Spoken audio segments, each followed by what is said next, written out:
Hi everyone, welcome to Glow with Grace. So today I want to share an 18-month update for our daughter Oria. As I film this, she just turned 18 months a few days ago, and pretty amazing, a year and a half. We were sitting there on the evening of her 18-month day, and it was a couple of hours before the hour at which she had arrived a year and a half before, and I just sat there looking at her, just like, I can't believe like a year and a half ago, right now, you weren't even here. And you know, a couple of hours later our entire lives changed, and yeah, it's been a pretty wild ride the last year and a half, and we made it. We're all still here. So yeah, the last month has been really fun. It's just such a fun age right now in our experience, and yeah, I guess I have lots of different little things to share, so I'm just going to get straight into it. Here we go.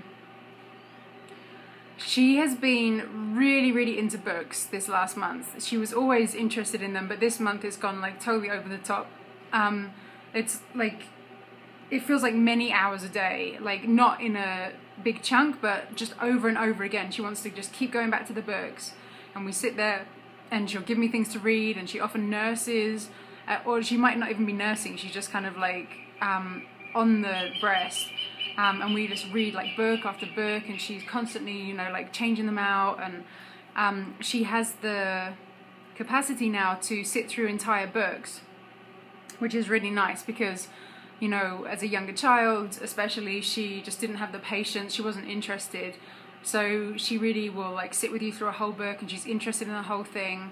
It's really nice. And you know, I think it's so interesting. Almost all children's books, it seems like to me, are about animals, which, I mean, I like it. I also find it kind of bizarre because it seems like children are introduced to animals as this like, ooh, animals, look how pretty they are, and they're our friends and stuff, and then most people start to eat them. I think maybe that's kind of strange on some level for children. So yeah, there's lots of animals in her books, as with most children's books it seems. And she has started to say tons of names of the animals and the sounds that they make. Again, she was doing like bits of that prior to this, but it's like really like full force this last month. Yeah, lots of stuff about books. She's got really into playing with hose pipes. We've been playing a lot in her blow-up paddling pool right outside the house, and she suddenly realized that it gets filled up with a hose pipe, and that maybe it would be fun to play with that, and she loves it, like being in control of that element, you know. She's a Scorpio, so she is like water element, and she just goes into this total like trance when she gets the hose pipe. It's like nothing else exists, and she's just like in this zone with the water pipe, you know, just doing her thing, and I'll be like, can you put some water on this plant, and she'll go and do it, and then she'll just like be in her zone. Can you put some water on this plant, and she'll go and do it. Yeah, that's really sweet. She's been really enjoying the water. Oh, she does this really funny thing with her fingers, especially around books, that yeah, to me it's like her kind of creative side coming through. So if she wants to point at something in a book, often she'll just like use her index finger, but then she'll suddenly do all these funny things, like she'll do this, for example, and then point with that, or she'll do like this and point with those fingers, or so, you know, like she'll just do all these funny like finger combinations. It's like she's you know, changing stuff up and being creative instead of just always using her index finger. She'll do all these funny things. I think it's kind of interesting. Oh, another thing she's been really enjoying doing in the last month is talking together with me about the pictures on these different local clothes that she has. So a lot of the local clothing here has all these kinds of pictures on it of farm animals and mountains and the sun and the rain and stuff like that. And this is like a really fun thing for her at this point. You know, she'll either be wearing something like this, and she'll be like looking down and going through everything that's on it, or she'll have me like lay it on my lap or lay it down somewhere, and we have to go through everything, and then we have to go everything on the back as well, and then backwards and forwards, and bring out different ones and put them all next to each other. And she just really loves this, like, blah, blah, blah, blah. and flowers and the sun, and that's been a really sweet thing actually this last month as well. She understands about the moon and the sun now, or the moon definitely, she totally gets it. Like, we were on a walk yesterday just before dusk, and the moon was way up there in the sky, so beautiful, and she was just all about it, just like non-stop. Luna, she calls it Luna. Luna, Luna, Luna. She just wanted to see it constantly, and she was so excited about seeing it so clearly. And then she gets that the sun is something that makes the sky light in the daytime. So she often wakes up really early, and I'm up with her, and you know, we'll be sitting in the living room, and I'll point to the sky, and it'll be really dark, and then I'll say like, no sun. She always does this to say like there's not something. No sun. And then after a while, you know, the sky starts to get lighter, and I'll be like, it's because of the sun. And she'll be like, sun, sun. And it's just really sweet, you know, like to see how she's getting those things that in a way kind of seem so simple, you know, like this little drawing on her top, but also it's like, it's amazing. It's like she's connecting to the whole solar system, and yeah, it's just really beautiful to see. So on that subject of, you know, she calls the moon Luna, but she knows that it's the moon as well. So Luna is the Spanish and moon is the English, obviously. And that's something that I've noticed this month as well, is that there's so many words where she knows both the English and the Spanish, and she chooses to say the Spanish.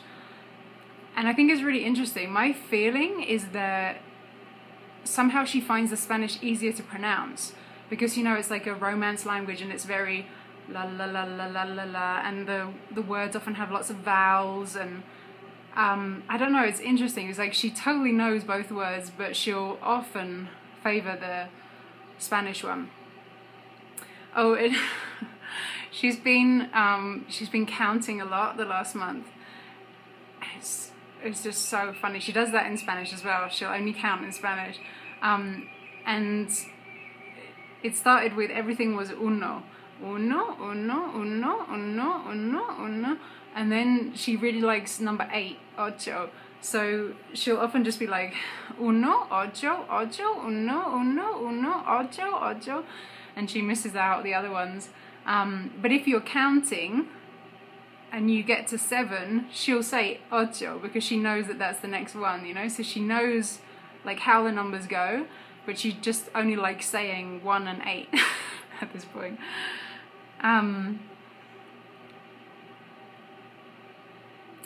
Something else that she really enjoys doing, especially with her dad, and I've been doing it with her a bit as well, is she likes to go to water, like the river here or the canal, and to throw rocks in. Yeah, we make all kinds of noises when she's like, woo-wee! And sometimes it's crazy to me, the size of the rocks that she picks up. She's so strong. And of course, you know, someone's always there like helping her in case, you know, it's too heavy or she drops it or something. But she just goes for it, you know. She's so like clear about like, I can do this and I can do this, like just that kind of invincible young child energy thought pattern, you know. Okay, there's a lot that I want to say about language, but there's one more kind of fun thing that she's been doing that I wanted to share, and it involves, one moment, this guy. Hey Kinka, take a look at the nice people. You gonna say hello? Okay, so Kinka is a baby mouse, as you can probably see, and okay, my life's been pretty crazy the last few weeks. I guess, gosh, it's 2 weeks and a day ago, I think, I found 5 orphaned baby mice, of which Kinka is the one remaining. The other 4 sadly passed over. So yeah, this for some reason seems to be part of my karma in this lifetime, is caring for baby mice. It's always mice. And this is like not the first time this has happened, and I just always get this feeling every time it happens, like, oh God, here we go again. Okay, here we go, you know, just buckle up, here we go again, trying to care for the baby of not only, you know, another mother, but a completely different species, it's really, really tough to try to raise orphan baby mice. Especially if they don't have their eyes open yet, as these guys didn't. At least these guys had fur. That was like a good step forward instead of being little pink guys. Anyway, Kinker is the only one who survived. It was pretty sad. He had one sister and 3 brothers who all passed over, and now they're all out in the garden. And Kinker is still here with us, and he seems to be doing really great. He's, I'm gonna guess, like at least double the size of when he arrived. And he's eating really well, and he's really kind of taking care of himself now, because when they're babies you have to like do everything for them. You have to help them to go to the bathroom, and it's, yeah, maybe I'll do a video on that at some point. It's a whole thing, like every few hours all through the night. Yeah, for some reason this is my dharma. Maybe this is the end of my dharma. Maybe I've fulfilled it now because Kinker survived. So yeah, Kinker's living here with us now. He has like a nice little home over there, and yeah, what has this got to do with the riot? Well, she goes absolutely nuts so when she sees this little guy. She calls him baby, and she just like cannot contain herself. She gets completely overwhelmed when she sees him. It's like all of her systems are firing, and she's just way too overexcited.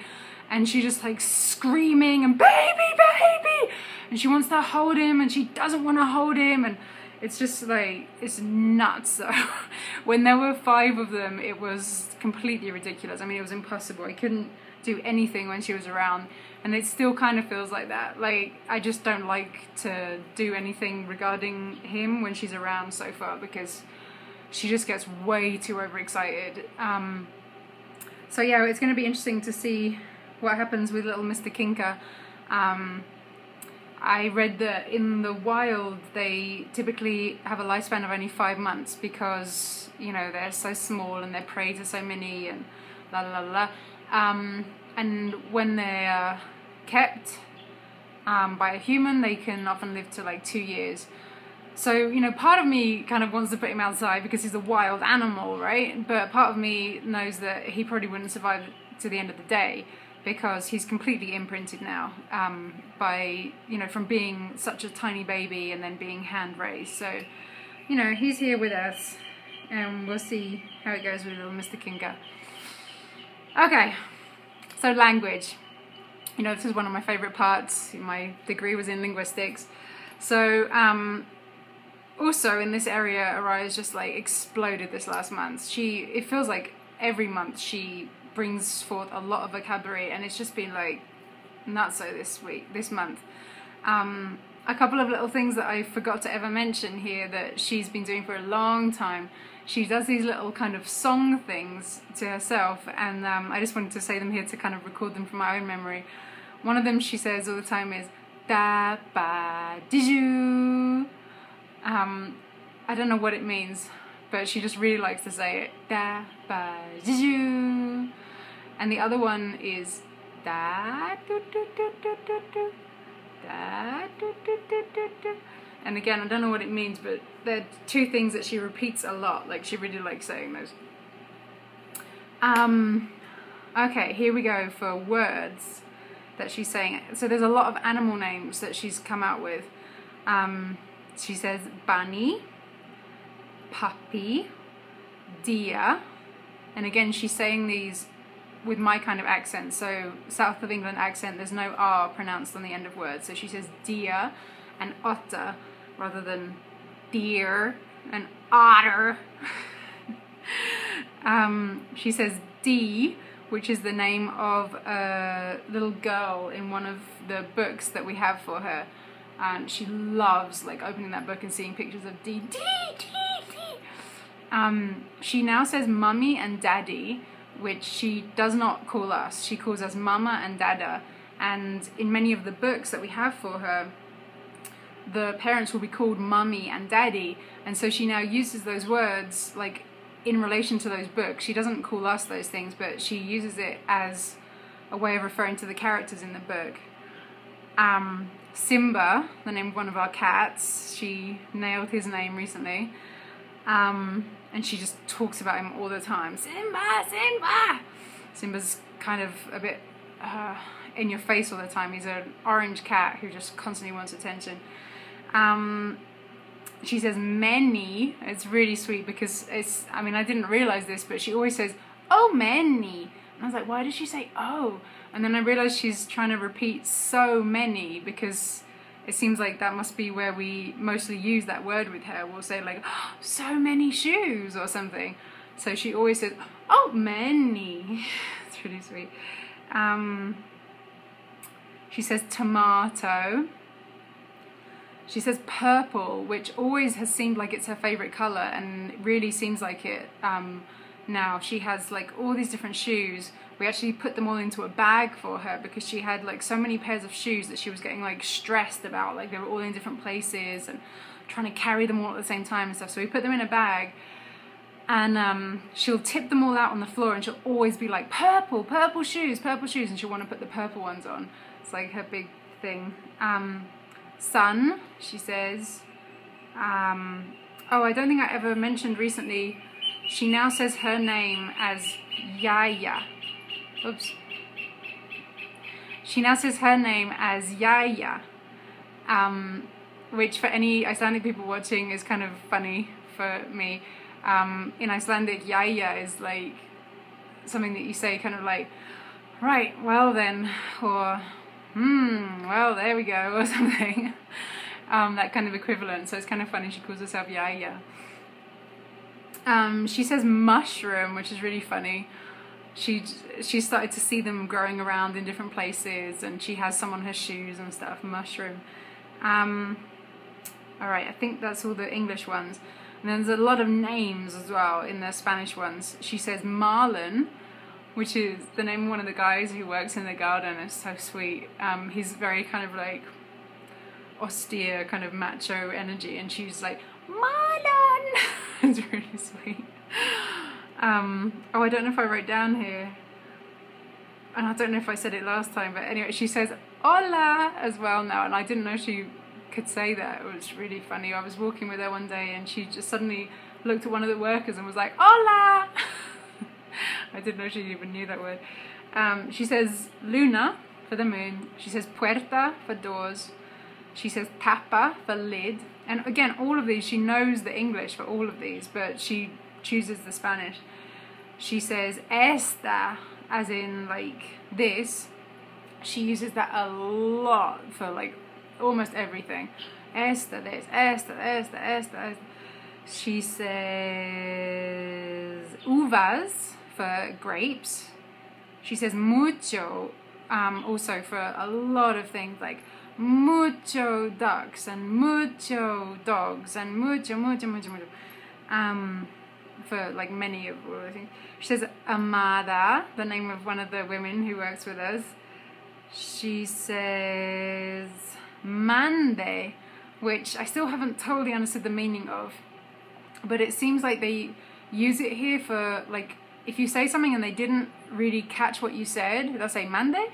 Like, it's kind of like, give it to me or something like that. Yeah, I don't know, I still didn't quite understand that, but she uses that. And then she says Jose, which is the name of our kind of head worker here.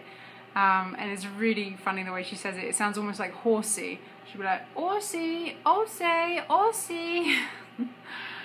And then also with language, she is coming out with a lot of phrases this last month.